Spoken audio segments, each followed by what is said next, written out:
ने कहा था, मोहब्बत मुझे उन जवानों से है सितारों पे जो डालते हैं कमन।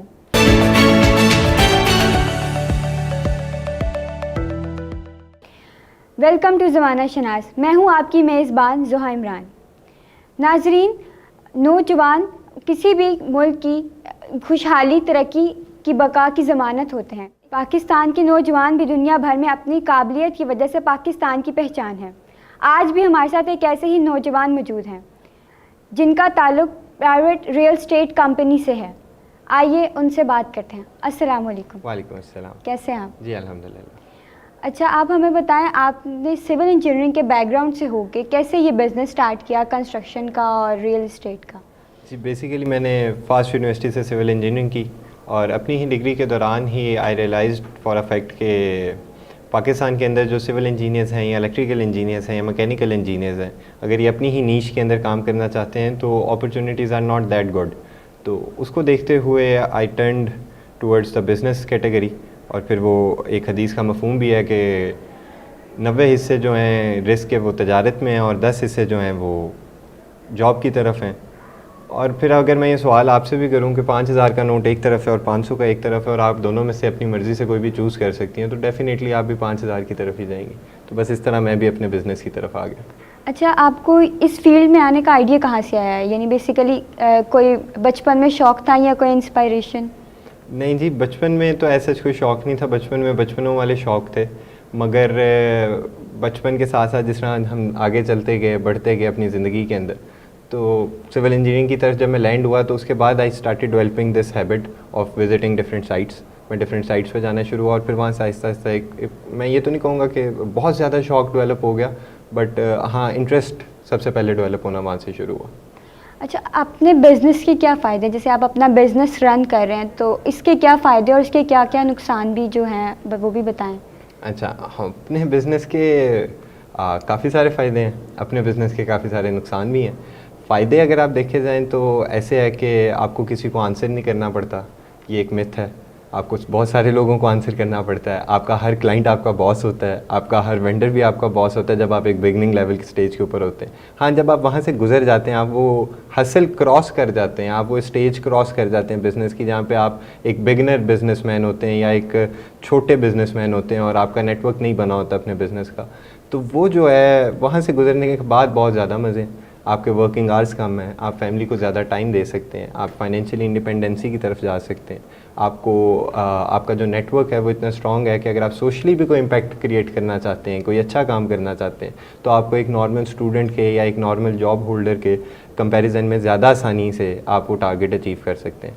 नुकसान की तरफ आएँ तो नुकसान शुरू में काफ़ी ज़्यादा है। एंडलेस नाइट्स हैं जो आपको जाग के गुजारनी है, कभी डिप्रेशन में, कभी एंजाइटी में, कभी काम करते हुए। सेल्फ डाउट बहुत ज़्यादा आपको आएगा, लोग डीमोटिवेट करेंगे, आप कोई पागलों वाली बात करेंगे कि हम ये कर सकते हैं, ये कर सकते हैं, ये कर सकते हैं, वो कहेंगे कि हम नहीं कर सकते हैं। तो आपका सर्कल भी छूटता जाएगा, पुराने लोग आपको छोड़ते जाएंगे, नए लोग आते जाएंगे। तो अपना एक जर्नी है, बट इट्स वर्थ इट। सबको एक दफ़ा ज़िंदगी में ये जर्नी करना चाहिए। भी ये फेस किया स्ट्रगल इस फील्ड में? जी। जब मैंने काम शुरू किया, आई रिमेंबर मैंने अपनी डिग्री को होल्ड किया था, सेमेस्टर फ्रीज करवाया था और उसके बाद मैंने अपने बिज़नेस की तरफ आया था। तो जब मैं ये कर रहा था तो जो एक फ्रेंड सर्कल आपको यूनिवर्सिटी जिसमें डेवलप हुआ होता है, तो उस सब ने मुझे अकेले इकट्ठे सब ने समझाने की कोशिश की, तुम गलत कर रहे हो, तुम गलत कर रहे हो, तुम्हें ये नहीं करना चाहिए। तो मुझे भी सेल्फ डाउट आया कि मैं वाकई तो नहीं गलत कर रहा, बट कहीं ना कहीं ख़ुद के ऊपर थोड़ा सा यकीन भी होना चाहिए अपना बिज़नेस करने के लिए। तो वो जो थोड़ा सा यकीन अपने ऊपर तब था, तो उसने बचा लिया, वरना शायद मैं अपने डिसीजन को रिवर्स कर लेता तो शायद आज आना होता। अच्छा, पाकिस्तान का एक बहुत बड़ा सरमाया हमारा कंस्ट्रक्शन के बिज़नेस और रियल एस्टेट के बिज़नेस पे लगता है। ऐसी क्या वजह है कि सारे बिज़नेस को छोड़ के पाकिस्तानी कंस्ट्रक्शन के बिज़नेस पे लगे हुए हैं? ऐसा जितनी ही ये एक लिहाज से अच्छी चीज़ है, उतनी ही ये दर्दनाक चीज़ भी है। ऐसे है कि रियल एस्टेट और कंस्ट्रक्शन जो है ये पाकिस्तान की लीडिंग कैटेगरी इन बिज़नेस है। सबसे ज़्यादा सरमाया, जैसे आपने कहा, बिल्कुल ठीक कहा, पाकिस्तान का रियल एस्टेट के अंदर ही इन्वेस्टेड है। आपको एक बंदा मिलेगा और वो अरबपति होगा, और जब आप उससे पूछेंगे कि उसके पास क्या है तो वो आपको बताएगा उसके पास 1 कनाल का एक ही प्लॉट है जो कराची में एक मेन बुलेवार्ड के ऊपर है और उसकी नेट वैल्यू जो है वो 1 अरब रुपये है। अच्छा, स्मॉल इंडस्ट्री की तरफ लोग क्यों नहीं आते? उसकी कुछ रियलिस्टिक रीज़न्स ये हैं कि हमारे यहाँ पे जो इलेक्ट्रिसिटी प्रॉब्लम्स हैं, गैस प्रॉब्लम्स हैं, इन्फ्लेशन है, फिर टैक्सेस का कोई पता नहीं है, फिर डॉलर नहीं का कंट्रोल हो रहा, करेंसी के इश्यूज़ हैं, उस वजह से लोग स्मॉल इंडस्ट्री या बिग इंडस्ट्रीज़ की तरफ नहीं आ रहे। अब उसके साथ साथ रियल एस्टेट की तरफ आएँ तो वो एक ईजी मनी है। आपने एक ट्रांजैक्शन करके एक प्लॉट लेके एक्वायर कर लिया, अब आप साल बाद उसको जब बेच देते हैं 12 महीने बाद, तो ऑब्वियसली वो आपको उसके ऊपर प्रॉफिट ही दे के जा रहा होता है।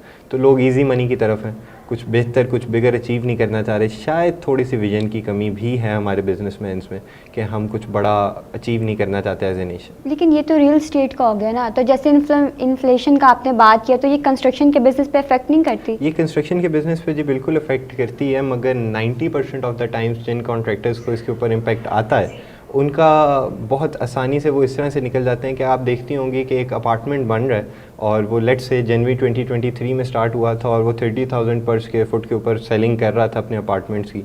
आज उनकी सेलिंग प्राइस 35,000 पर स्क्वायर फुट होगी, 37,000 पर स्क्वायर फुट होगी। कि वो ख़ुद को इम्पैक्ट नहीं करते हैं, वो अपना सारा लोड जो है वो एंड यूज़र की तरफ डाल देते हैं। तो 90% ऑफ कॉन्ट्रैक्टर्स तो ऐसे बच जाते हैं। हाँ, जहाँ पे इंडस्ट्रियल आ जाते हैं वो वैसे ही आपको इंडस्ट्री के हालात पता है कि इस तरह से नहीं लग रही हैं।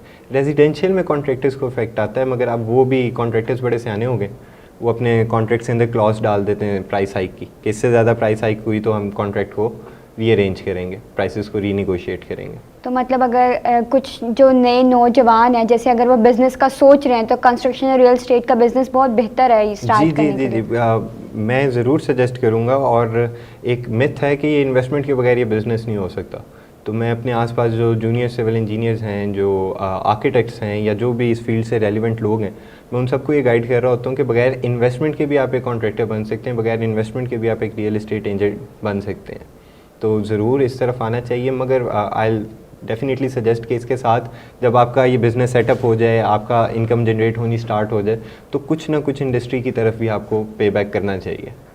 अच्छा, मैं एक और चीज़ पूछूंगी कि अब जैसे भी आपने बताया, तो मैं ये पूछना चाह रही हूँ कि ये एक टीम वर्क होता है या वन मैन काम है? मतलब एक कंस्ट्रक्शन जैसे आप हैं तो आप एक पूरी टीम को रन कर रहे होते हैं या सारा बर्डन आप पे ही होता है? नहीं, कोई भी काम वन मैन शो नहीं होता। होते होंगे काफ़ी कम काम होंगे, मगर मैंने ज़िंदगी में ज़्यादातर काम जो हैं वो एज ए टीम वर्क ही देखे हैं। जैसे हम यहाँ पे बैठ के इंटरव्यू दे रहे हैं, तो ये भी एक प्रॉपर टीम है। आप हैं, मैं हूँ, कैमरा मैन हैं, फिर एडिटर्स हैं, फिर मीडिया चैनल वाले हैं, पीछे एक पूरा एक ग्रुप है, मगर विजन एक बंदे के पास था जिन्होंने ये सारा कुछ स्टार्ट किया। तो इसी तरह विजन एक बंदे का हो सकता है, मगर उसको कंप्लीट करने के लिए वो जो ख्वाब की ताबीर है जिसको कहा जाता है, उसके लिए फिर बहुत सारे लोग शामिल हो जाते हैं। अब मेरे साथ भी बहुत सारे लोग हैं, मेरे साथ डिफरेंट सिविल इंजीनियर्स हैं, आर्किटेक्ट्स हैं, चार्टेड अकाउंटेंट्स मुझे अपने साथ रखने पड़ते हैं, मुझे लॉयर्स अपने साथ रखने पड़ते हैं।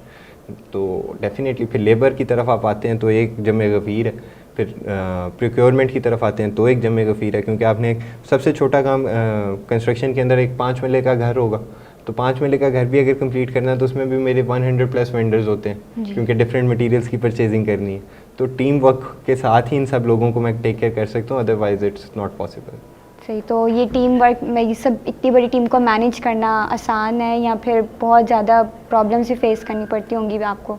अच्छा, वेरी ऑनेस्टली सेइंग और कोर टू माई हार्ट के आसान कुछ भी नहीं है, आसान बनाने से होता है। तो जब शुरू किया था तब नहीं था होता, उसमें प्रॉब्लम्स आई, उन प्रॉब्लम्स की वजह से मॉनेटरी लॉसेस भी हुए, इमोशनल लॉसेस भी हुए, कि ख़ुद के ऊपर डाउट आना शुरू हुआ कि यार मुझसे नहीं हो रहा। मगर एक टाइम गुजरता जाता है, आप अपनी प्रॉब्लम से, आप अपने डिफीट से सीखते जाते हैं, और सीखते सीखते बस आपको ये करना होता है कि आपको अपने जो काम आपको आज मुश्किल लग रहा है उसको आपने आसान करते जाना होता है। तो अब वाकई आसान लगता है, बिल्कुल आसान लगता है। अच्छा, इतनी माशाल्लाह अब इतनी आप टाइम इतना आपने इसमें काम कर लिया और इतनी चीज़ें अचीव कर ली हैं, तो ऐसा कोई ऐसा प्रोजेक्ट बताएं जिस पे आपको बहुत प्राउड फील होता हो कि ये मेरा प्रोजेक्ट बहुत अच्छा गुजरा और मुझे यहाँ पे अपने आप को एक आपने टॉप पे फील किया हो कि नहीं मैंने अब कुछ अचीव कर लिया है, ऐसा कोई प्रोजेक्ट आपका? जी बिल्कुल है, मेरा एक प्रोजेक्ट है, बल्कि जो लोग इस फील्ड से लिंक्ड हैं उनके लिए ये चीज़ काफ़ी नई होगी कि मेरे पोर्टफोलियो में लाहौर और कराची दोनों के प्रोजेक्ट्स हैं। अब जब मैं ये बात अपने सर्कल में बताता हूँ ना, तो वो लोग काफ़ी सरप्राइज़ होते हैं, क्योंकि कराची की construction is completely different in comparison to Lahore. तो मुझे कराची का एक प्रोजेक्ट मिला, I have never been to Karachi, मेरे अर्ली ईयर था मेरा अपने बिज़नेस को शुरू किए हुए। मुझे एक प्रोजेक्ट मिला, मेरे एक गार्डियन एंजल मैं उनको कहता हूँ, उनके थ्रू मुझे एक प्रोजेक्ट मिला। I had to fly to Karachi, और पहले मुझे उसके ब्लूप्रिंट्स आए, मैंने उनको देखा, एक कॉस्ट एस्टिमेशन की। उन्होंने मुझे कहा कि कराची पहुंचो। मंडे को मेरी उनसे बात हुई, थर्सडे की फ़्लाइट होगी और उन्होंने कहा नेक्स्ट संडे को आपको काम शुरू करना है। तो मैं कराची ज़िंदगी में पहले कभी नहीं था गया हुआ, तो I fly to Karachi. Thursday को हम लैंड हुए, थर्सडे का दिन ऐसे ही गुजारा, फ्राइडे सैटरडे को वर्किंग की, संडे को मैंने वहाँ पे काम शुरू करवा दिया। तो आई रिमेंबर कि जब मैं थर्सडे को, मेरे साथ एक फेलो पार्टनर था, वो हम एयरपोर्ट पे बैठे हुए थे और वो मुझे कह रहा था कि यार गुल, क्या ज़रूरत है, हम लाहौर में काम अच्छा कर रहे हैं, why we need to fly to Karachi, क्या होगा, ठीक है, तो रहने देते हैं। तो वो एक डर था, बिकॉज वो जो प्रोजेक्ट था वो एक कॉर्पोरेट प्रोजेक्ट था और I had to complete it in 30 days. तो एक नए शहर में जाके 30 दिन में मैंने वो प्रोजेक्ट कंप्लीट किया था। एंड वो प्रोजेक्ट हमने जीता था। जो हमारे कंपिटिटर्स में एक कंपनी थी, वो चाइना बेस्ड कंपनी है और पाकिस्तान के 4 शहरों में उनके ऑफिसेज हैं, मल्टी मिलियन डॉलर्स उनकी इन्वेस्टमेंट है। तो मैंने उनसे वो बेड जीती थी। तो हाँ, मुझे आज भी उस एक छोटे से प्रोजेक्ट की बहुत ज़्यादा खुशी होती है 30 डेज़ के। अच्छा, हमारे व्यूअर्स को कोई आप लास्ट मैसेज देना चाहेंगे, जो स्टूडेंट्स या फिर कोई ऐसे बड़े भी हैं जो निकल चुके हैं इस फील्ड में, उनके लिए कोई ऐसा मैसेज कि वो कैसे इसमें आगे अचीव निकल सकते हैं आराम से? मेरे ख्याल के अंदर मैं 3 चीज़ें गाइड करना चाहूँगा और मैं I will start with a conclusion, और वो ये है कि थोड़ा सा दिल गुर्दा बड़ा करें, जिगरा बड़ा करें, थोड़ा सा पेशेंस लेके आएँ। पेशेंस की बड़ी खूबसूरत एक चीज़ है पेशेंस की, कि अगर वो एक शख्स अचीव कर ले, और चीज़ों ने बिल आखिर हो जाना होता है, किसी को साल लगता है, किसी को 10 लगते हैं, मगर सब at the end of the day वहाँ तक पहुँच ही जाते हैं। रह वो लोग जाते हैं जो उस अचीवमेंट से पहले अपने पेशेंस को खोकर फेलियर को एक्सेप्ट कर लेते हैं। तो काइंडली अपने फेलियर को एक्सेप्ट ना करें, क्योंकि ये जिस तरह सुबह से रात हो जाती है, फिर रात के बाद दिन हो जाता है, तो फेलियर ने भी 24/7 आपकी ज़िंदगी में नहीं रहना। All over your life it's not going to be there. तो एक एडवाइस तो मैं ये देना चाहूँगा कि थोड़ा सा अपने अंदर सब्र तहम्मुल लेके आएँ, थोड़ा सा गॉड्स प्लान के ऊपर फेथ रखें। तो गॉड ने भी कुछ सोच के आपको कहीं पे लैंड किया है यहाँ पे, तो कहीं ना कहीं वो आपको निकालेगा। दूसरी चीज़ जो मैं आपको कहना चाहूँगा वो ये कि कंस्ट्रक्शन के हवाले से